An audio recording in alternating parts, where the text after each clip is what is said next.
أعوذ بالله من الشيطان الرجيم بسم الله الرحمن الرحيم وإذ قال ربك للملائكة إني جاعل في الأرض خليفة قالوا وتجعل فيها من يفسد فيها ويسفك الدماء ونحن نسبح بحمدك ونقدس لك قال إني أعلم ما لا تعلمون أما بعد فإن خير الحديث كتاب الله وخير الهدي هدي محمد صلى الله عليه وآله وسلم وشر الأمور محدثاتها وكل محدثة بدعة وكل بدعة ضلالة وكل ضلالة في النار۔ قرآن مجید کی تفسیر، تھوڑی سی تفسیر ترجمہ اس کا سلسلہ جمعہ میں جاری ہے۔ آج سورہ بقرہ آیت نمبر 30 سے انشاءاللہ 33 تک کوشش کریں گے کہ اس کا ترجمہ اور تھوڑی سی تشریح۔ اللہ پاک نے فرمایا، وہ وقت یاد کرو جب تمہارے پروردگار نے فرشتوں سے فرمایا کہ میں زمین میں اپنا نائب بنانے والا ہوں۔ انہوں نے کہا، کیا تو ایسے کو نائب بنائے گا جو خرابیاں کرے اور کچھ تو خون کرتا پھرے، اور ہم تیری تعریف کے ساتھ تسبیح و تقدیس کرتے رہتے ہیں۔ اللہ تعالیٰ نے فرمایا، میں وہ باتیں جانتا ہوں جو تم نہیں جانتے۔ اور اس نے آدم کو سب نام سکھائے اور ان کو فرشتوں کے سامنے پیش کیا اور فرمایا، اگر سچے ہو تو مجھے ان کے نام بتاؤ۔ انہوں نے کہا، تو پاک ہے، جتنا علم تو نے ہمیں بخشا اس کے سوا ہمیں کچھ معلوم نہیں، بے شک تو علیم اور حکیم ہے۔ تب اللہ تعالیٰ نے حضرت آدم علیہ السلام کو حکم دیا کہ آدم، تم ان کو ان چیزوں کے نام بتاؤ، ان کے نام بتاؤ۔ جب انہوں نے ان کے نام بتائے تو فرشتوں نے اس سے فرمایا، کیوں میں نے تم سے نہیں کہا تھا کہ میں آسمانوں اور زمین کی سب پوشیدہ باتیں جانتا ہوں، اور جو تم ظاہر کرتے ہو اور جو چھپاتے ہو وہ سب مجھ کو معلوم ہے۔ تو یہ تخلیق انسان کا واقعہ ہے جو قرآن مجید میں بیان ہوا ہے، باقی کسی آسمانی کتاب میں ایسے بیان نہیں ہوا۔ کہیں اشارہ ہوگا، لیکن جس طریقے سے قرآن مجید نے اس کا بیان فرمایا ہے یہ کہیں بیان نہیں ہوا۔ یہ تاریخ انسانی کا سب سے اہم ترین باب ہے جہاں سے انسانیت کی ابتدا ہوئی۔ تو اس واقعہ کو، یہ موضوع اتنا اہم ہے کہ اس واقعہ کو سمجھے بغیر انسان اپنی زندگی کا صحیح رخ متعین نہیں کر سکتا۔ اگر انسان اپنی اصلیت جان لے کہ میں اصل میں کیا ہوں تو پھر وہ صحیح رستے پر رہے گا۔ اگر وہ اپنی اصلیت جاننے میں غلطی کر جائے تو اس کی زندگی کا رخ بھی غلط ہو جائے گا۔ اگر انسان اپنے آپ کو خود مختار جانے کہ مجھے کسی نے نہیں بنایا، نہ میں کسی کو جواب دہ ہوں، تو وہ خود مختار اور متکبر بن جائے گا۔ اور یہ غلط ہے، کیونکہ نہ انسان اس دنیا میں اپنی مرضی سے آتا ہے، نہ اپنی مرضی سے جاتا ہے، نہ اپنی مرضی کے حالات میں رہ سکتا ہے۔ جس حال میں مالک اس کو رکھنا چاہے انہی میں رہتا ہے، وہ چاہے تندرست رکھے، امیر رکھے، غریب رکھے۔ اللہ تعالیٰ کو بندوں پر پورا کنٹرول حاصل۔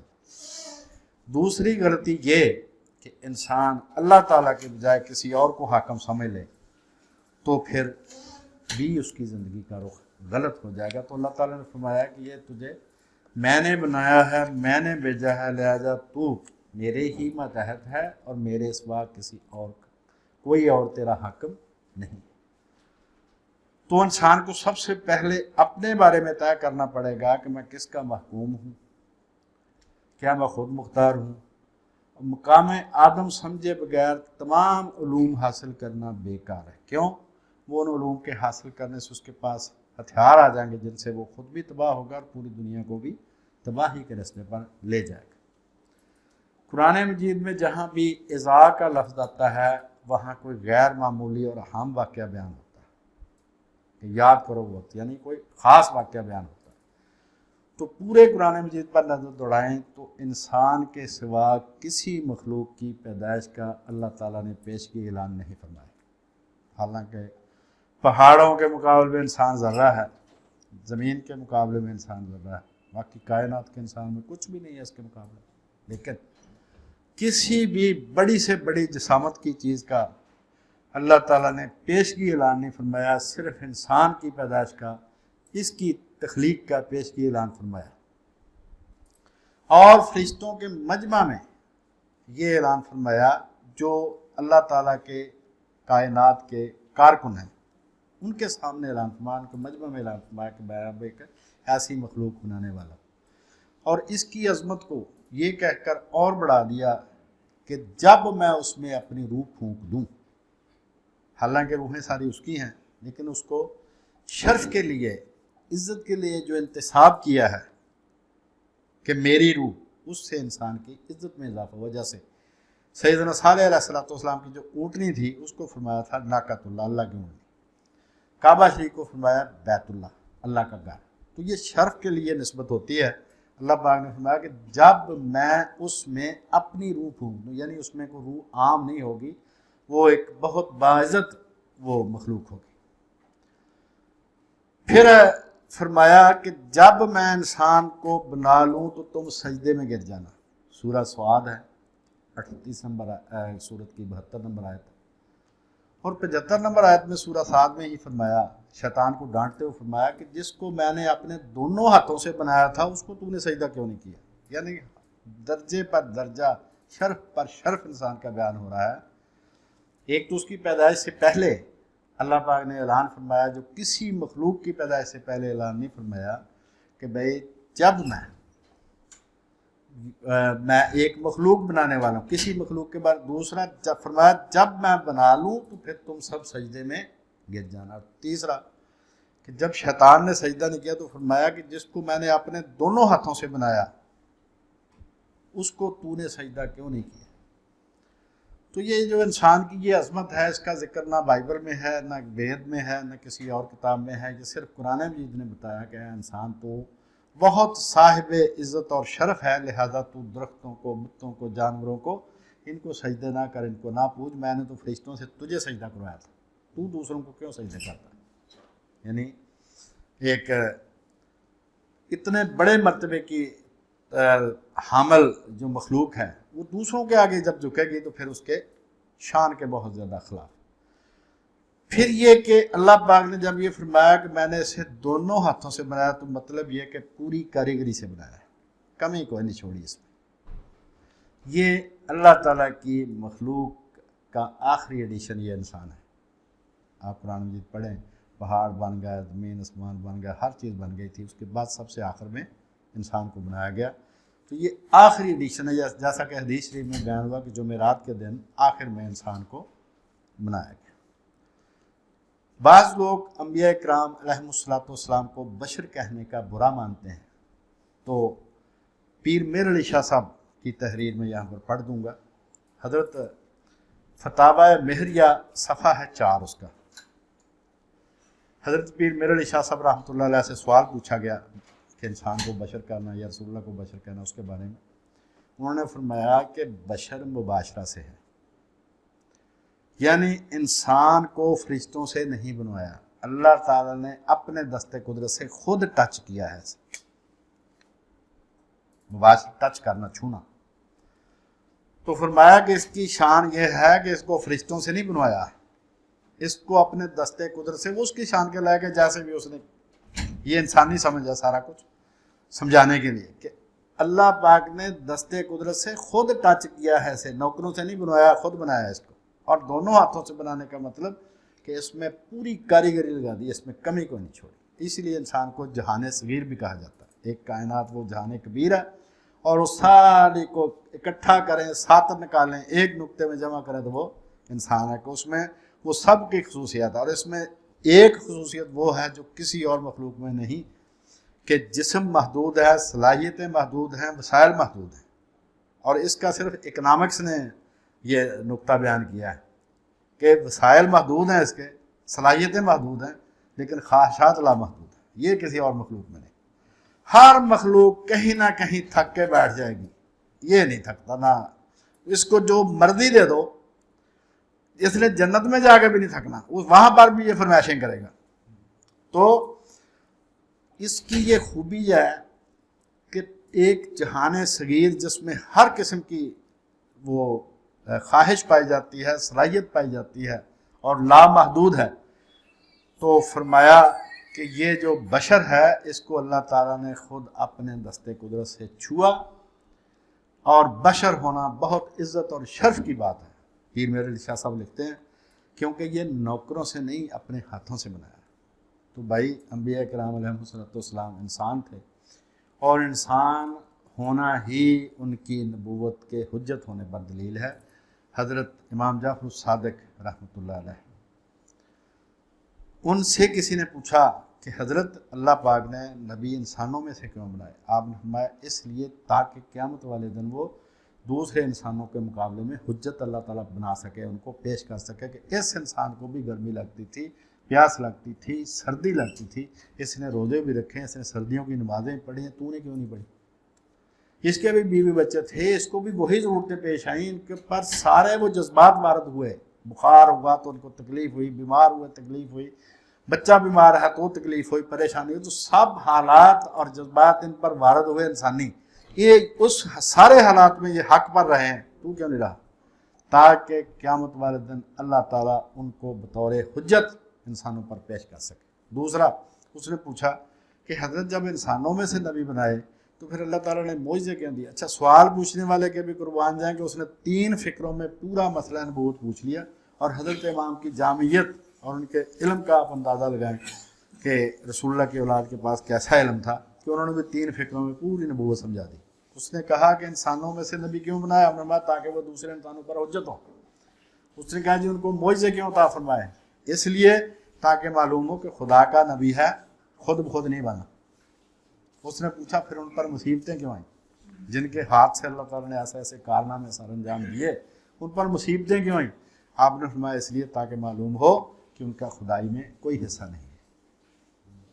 تو حضرت پیر میر علی شاہ صاحب فرماتے ہیں کہ انسان ہونا بہت عزت اور شرف کی بات ہے۔ فتاویٰ میریہ صفحہ 4، کیونکہ یہ نوکروں سے نہیں اپنے ہاتھ سے بنوایا۔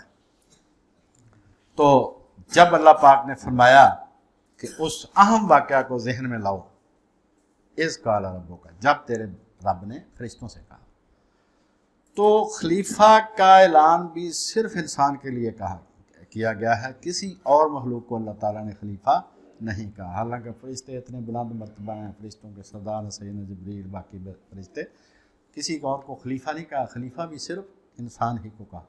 سورہ انعام 165 نمبر آیت میں اللہ پاک نے فرمایا کہ وہی تو ہے جس نے زمین میں تم کو خلیفہ بنایا، اور خلیفہ کو اپنی ڈیوٹی پوری کرنے کے لیے 2 نور عطا فرمایا گیا، جن کا ذکر سورہ نور کی 24 نمبر سورت کی 35 نمبر آیت میں ہے۔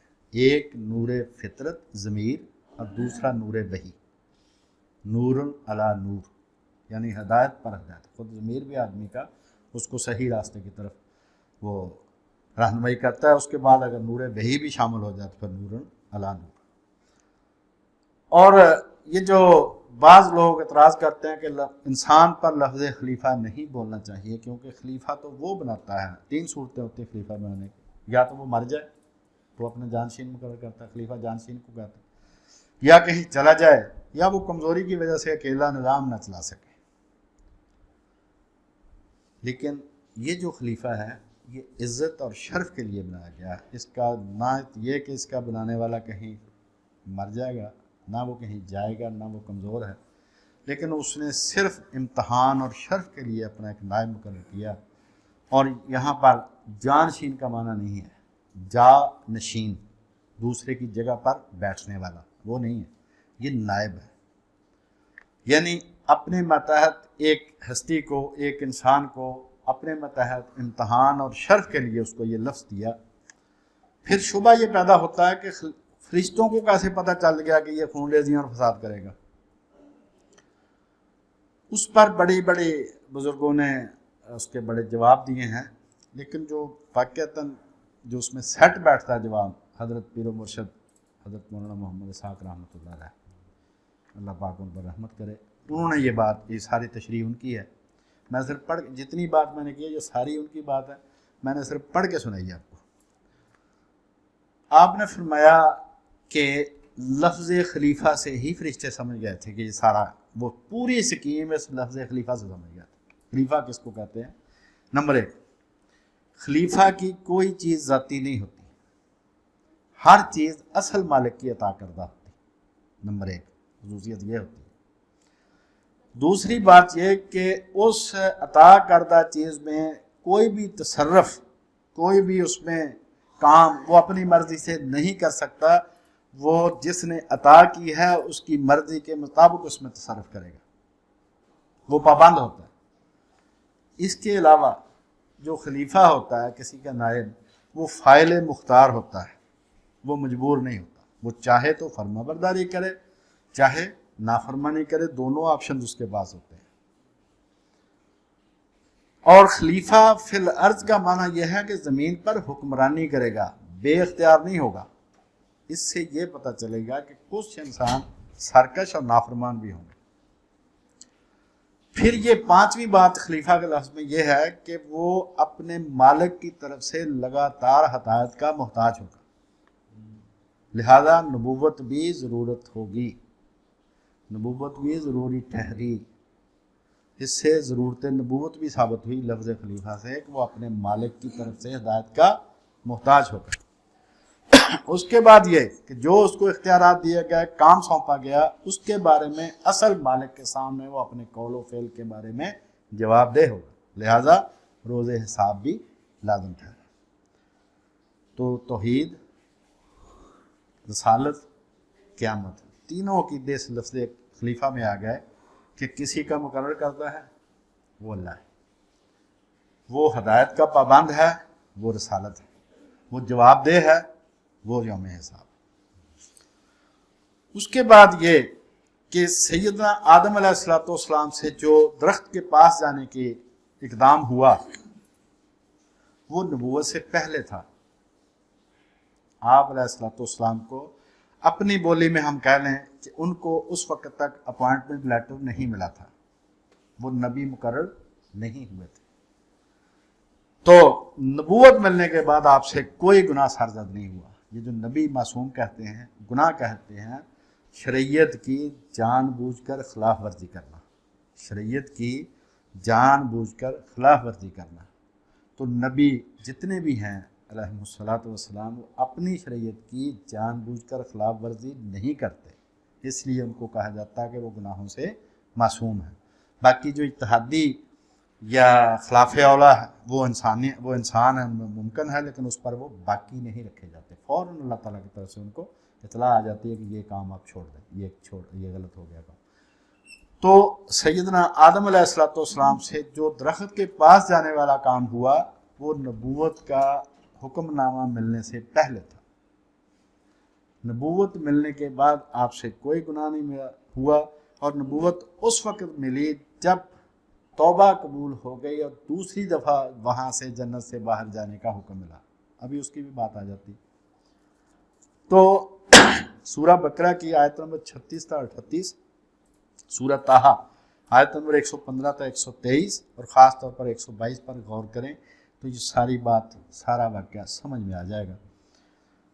تو سورہ بقرہ کی جو آیت ہے 36، اس میں سب سے پہلے یہ ناراض ہو کر حکم دیا وَقُلْ نَهْبِطُوا بَعْضُكُمْ لِبَعْضٍ عَدُوٌّ، نکل جاؤ یہاں سے۔ ناراض ہو کے جب وہ درخت کے پاس چلے گیا تو اللہ پاک نے ناراضگی سے کہا کہ نکل جاؤ یہاں سے۔ پھر انہوں نے معافی مانگ لی اللہ تعالیٰ سے، انہوں نے وہ کلمے سیکھ لیے۔ اس کے بعد دوبارہ 38 نمبر آیت میں آتا ہے کہ قُلْ نَهْبِطُوا مِنْهَا جَمِيعًا فَإِمَّا يَأْتِيَنَّكُم مِّنِّي هُدًى، یعنی 2 دفعہ اہبطوا کا حکم آیا ہے۔ پہلی دفعہ ناراضگی کے ساتھ ہے، دوسری دفعہ توبہ قبول ہونے کے بعد، نبی مقرر ہونے کے بعد، ان کا جو دفتر تھا، ان کا جو علاقہ تھا جہاں پر ان کی حکمرانی ہونا تھی، وہاں پر جانے کے لیے دوسرا حکم ہے۔ تو یہ جو کہا جاتا ہے کہ حضرت آدم اور سیدہ حوا زمین پر آئے تو بچھڑ گئے، مدتوں روتے رہے، فلاں ہوا، یہ ہوا، وہ ہوا، کسی نے سری لنکا میں ملایا، کسی نے عرفات میں ملایا، یعنی جس کو جو علاقہ پسند ہے، جو جگہ جس کے نزدیک مقدس ہے، اس نے وہاں پر ہی ان کا ملاپ کرانا ہے۔ تو حضرت فرماتے تھے کہ انسانیت عراق سے شروع ہوئی ہے، دونوں اکٹھے آئے ہیں، توبہ قبول ہونے کے بعد آئے ہیں، نبی مقرر ہونے کے بعد آئے ہیں، پورے پروٹوکول کے ساتھ آئے ہیں،